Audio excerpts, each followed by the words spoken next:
So we talked about how important radio is and its relevance in today's day. A lot of artists don't really look at radio as an outlet because for so long it's been very difficult for an independent or unsigned artist to get their song on radio. It's a who you know type of game, right? But things have changed with streaming platforms and podcasts and other radio stations popping up, internet radio. Radio is still one of the number one sources of audio consumption. And we have today Bryan Samson, who's the director of radio promotions for Empire. And I'm sure you guys all know what Empire is. There's a lot of great artists on their roster, a lot of great music coming to Empire. And when you hear those songs on the radio, it's because of this guy. This guy has been helping artists get on radio since he was already doing it before I even started DJing. He's one of the first guys I met when I became a DJ, and he was already a top dog. Where were you at that time? Interscope? No, I met you in around 92, 93. No.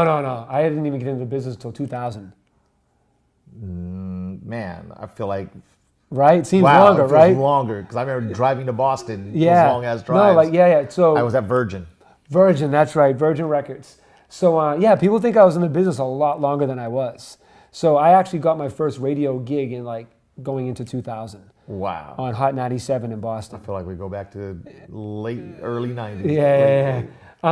But anyways, this guy's been responsible. He's worked at Virgin. What other labels you worked at? I worked at MCA Universal. We went to Jamaica? Went to Jamaica, yeah. I worked at Artist Direct, which was an interesting company because there's a time where I remember that. the CEO was really into technology and streaming. Right. And that was 2001, and Right. nobody believed in it. Right. And nobody cared. Right. Nobody cared about seeing Right. a live show on the internet. Right. And here we are today. Speaking of not caring, a lot of new artists don't care about getting onto radio. It's not that they don't care. It's just it doesn't seem like it's something you could possibly do until now.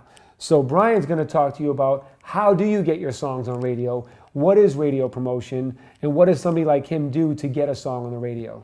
So let's start with, you work at one of the biggest independent distributor labels, empires Right. in the world right now. Right. So how does a new artist get their song on the radio? Or how do you get a new artist song on the radio? I think, we're the new option. And I think with Empire, we give people a second life, especially if you're on a major label. If you're an artist on a major label, I worked at Def Jam, I worked at Virgin Records, or I worked in Universal. Probably 90% of the time, most artists that get signed to a deal never get a real shot or never recoup. Mm-hmm. So they leave those companies. Now, what do you mean by recoup? So recoup, good point. So everybody understands, recoup means if the company spent $10,000 on recording studio time, or if they spent $50,000 on producing your video, or they spent money on marketing, anything that has to do with the marketing and promotion of your project, you are charged back. It's like a loan, right? Yeah, it's like a loan. And with a high interest rate. With a high interest that rate. a lot of artists don't realize that. Right. When you get an advance or you get a marketing budget, it's, they put $100,000, but you're paying back $125,000. Absolutely. And I think the other thing is what artists get trapped in is they feel like, most of the time before they were streaming, you got signed on Street Buzz, Airplay, Independent. If you're an independent artist, you got on the radio and somebody stamped your voucher, or if Clinton Sparks was playing you in Boston, you're like, oh my God, we got to sign this artist. Get familiar. Yeah, so you picked it up. And so what happens is that first single led to the album. Album sold maybe 300, 400,000. Pretty successful for a little label campaign. Covered your cost, your advance, and your video production. But what happens on second and third album? If you take a loss on that, you didn't recoup your costs. The third one. So all of a sudden now, from first to third, everything's a negative. Right. So when we say most of the time when artists don't get the opportunity to recoup from their expenses and on their P&L, which is their profit and loss, that's because they gambled and rolled dice on the second album to pay for the first one, and then the third one comes. Well, I got to do platinum this one to pay for the second and the first. Right. So it becomes an ongoing cycle, and we understand it. In the music industry, there's a lot of luck and timing and a hit record, But I think that's the case with with Empire. We had Fat Joe. Fat Joe was 48 when he came back to us or 47 when he came back to us with, all the way up. And, Joe was probably one of the most consistent comeback artists. He'll come Right. back every 4 or 5 Right. years and hit you one out of the park. And And by the way, one thing I want to stress, Fat Joe is a nice guy. Oh. He does good business. Super and- humble. Yeah, super great guy. Yeah. So go ahead. And I think that's the testament for to use Joe as an example, because yes, he was an older artist, but he had huge, deep catalog. But the fact that he went out there, had relationships when he had no records out, he still maintained relationships. He can always go back to the well, right, and get people to help them. That was the big difference. You had an artist that still had work ethic. I think that was a huge factor. So that helped us relaunch his campaign, and also brought back his career, and a record that streamed, Right. and every radio station that played it in both formats and that went number one. So now, as a radio promoter, I'm sure you've met some resistance of people. He hasn't had a hit record in a while. Yeah. So let's go back to my original question. How do you approach a radio station to get a record played? I think nowadays, compared to, so I've been doing promotion since the 90s. Everything has drastically changed, from having social media, from having, email, internet, nowadays it's really about selling a lot of the analytics. And, our Bible is, if the record streams and it Shazams and it also ranks in the marketplace, you have real hard numbers and you have analytics that you can show and prove your argument. I think sometimes, program directors get very caught up into the chart game, which is media base or Billboard, and they look at these numbers, and it doesn't mean that this record can't compete on the same level as a major label artist. It's just that they don't have access or resources. So most of the time what we do, and we focus on at Empire, is that we focus on artists on a regional campaign, and we sell everything that's going on in the region, the story, the analytics, the Shazam rankings, which is a discovery factor for everybody. The request lines are not a factor on that anymore. Right. But I think you have to use numbers to be able to convince somebody. And at the end of the day, it's still gut. If you're a DJ like you and I, it's like, we can hear a record and we know what's going to work for a certain artist, how it's going to fit, how it's going to react, and why. What was the sample familiar? Right. So a lot of different factors. But I think, for us at Empire, like, we're very strategic on how we work a record. We want to make sure that we're covering the cultural lifestyle level. Right. Making sure DJs are still taken care of. We started a whole campaign a year ago called Salute the DJ. Right. And our whole thing is to make sure that we are engaging into the culture and the lifestyle of DJs. At the end of the day, I think that's one factor that will never change, is the fact that you still got the one person in a room that is the mouthpiece and can move and shape the culture and also break a record, and that's a DJ. Who's not looking at a chart, Right. Who's not looking at Shazams, but it's the DJ. Is the record hot or not? Yes, Right. absolutely. So how important is radio today still for aspiring and emerging artists? Yeah, that's a great question. Because if you take a poll with young kids, and I remember somebody in our office, we were having a conversation, and I always remember these words. I want to say Nima, who's our my counterpart at Empire, and there were times that, as a radio person, especially if you've been doing it as long as we have, we know what records worked in the 90s, early 2000, mid 2000, and why they reacted. And you're thinking like, well, same structure, same formula, same hook, same melody, why could you put the big feature on it? Why shouldn't it connect? And there's certain artists that just can't make those transitions, right? So I think, for us to be able to go in there and sell things to a particular station, I think you really have to make sure you understand that you're covering all bases, and it's not just you're trying to sell to the PD, because I think some of the PDs, are aged out. What is a PD for those people? So the that don't- PD at a radio station is the program director. He's the decision maker. What goes on the mix show list and what goes into rotation, which I feel like it's kind of crazy even nowadays, because the mix show list is programmed. Like you have to play a record, at night, so it only gets so many spins, or a sub power gets, every 2 hours. Right. But I think what happens is the program directors lose touch with the culture of what's happening in their market. Right.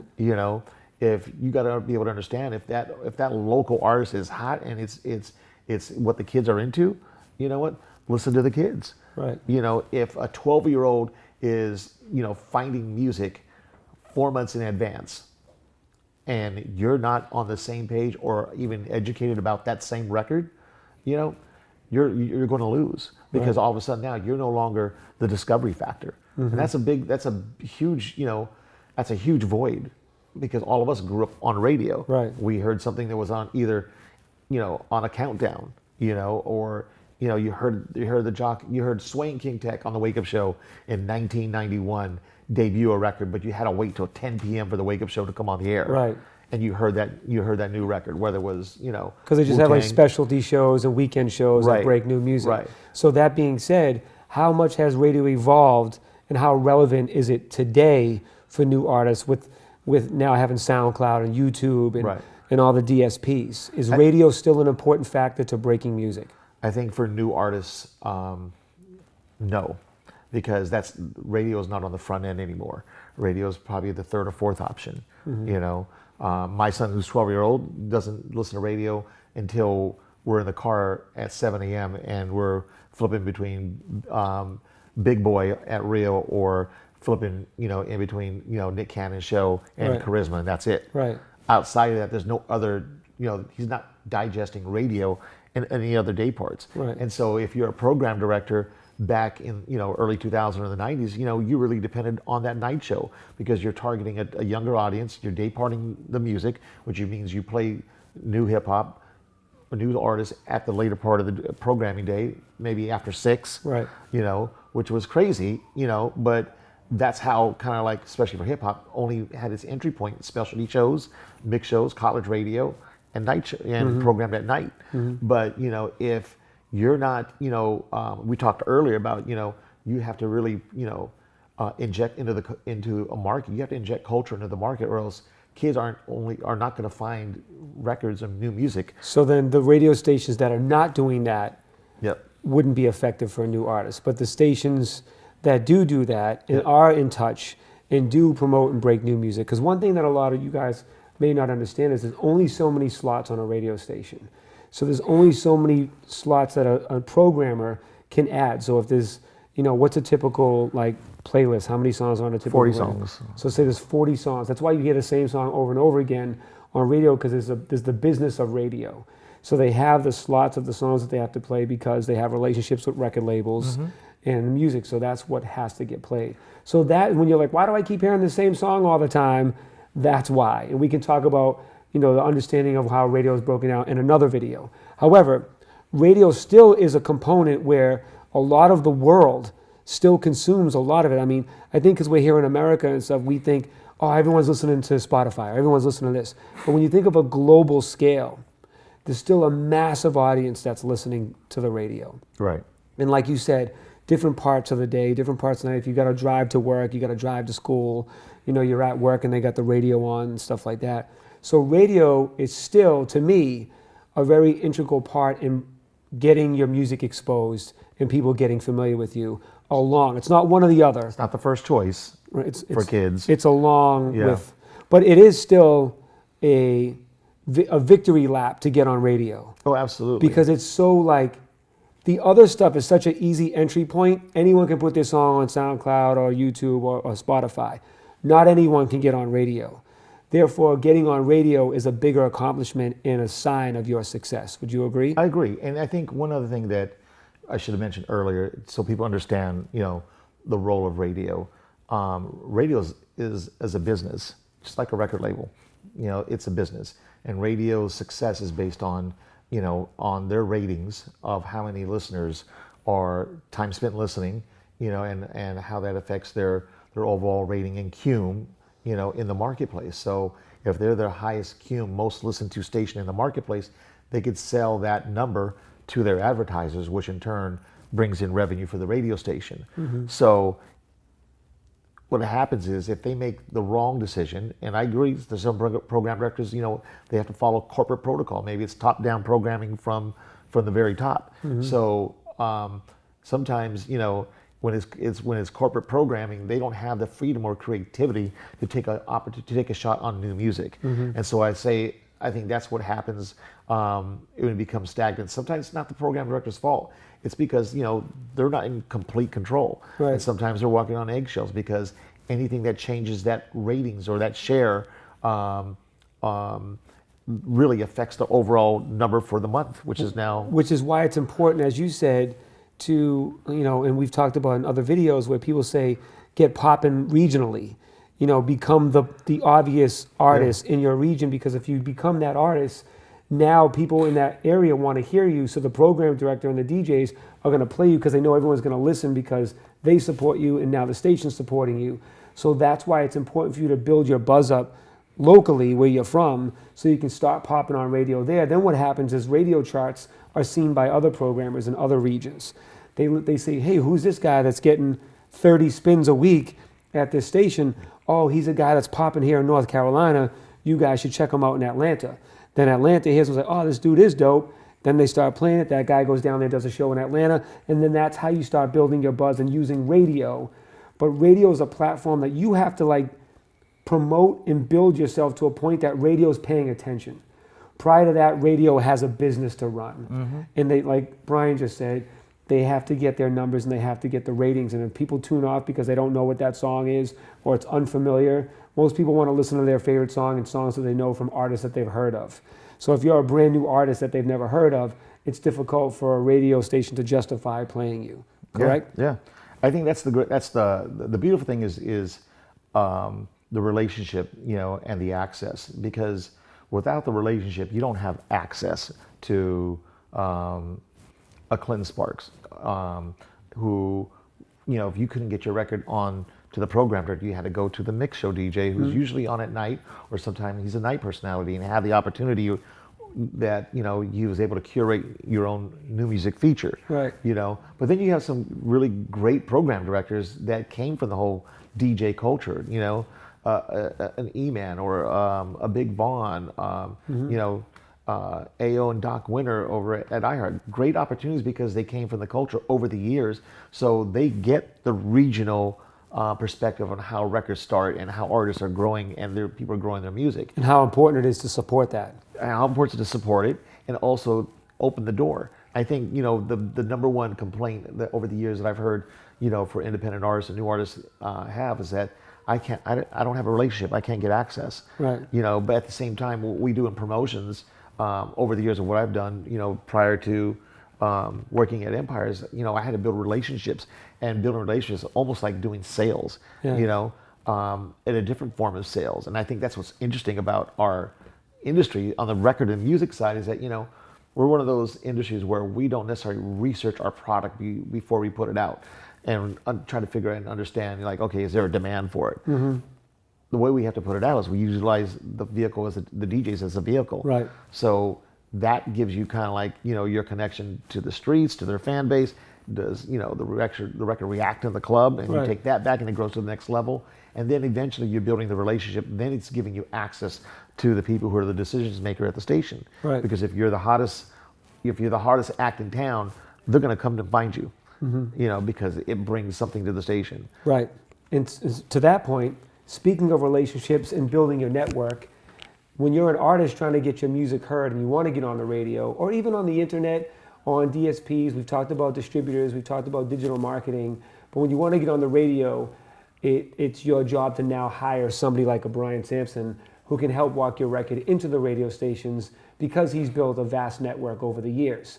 In our next video, we're going to talk about how do you find an independent radio promoter and how do you hire one to effectively promote your music to radio.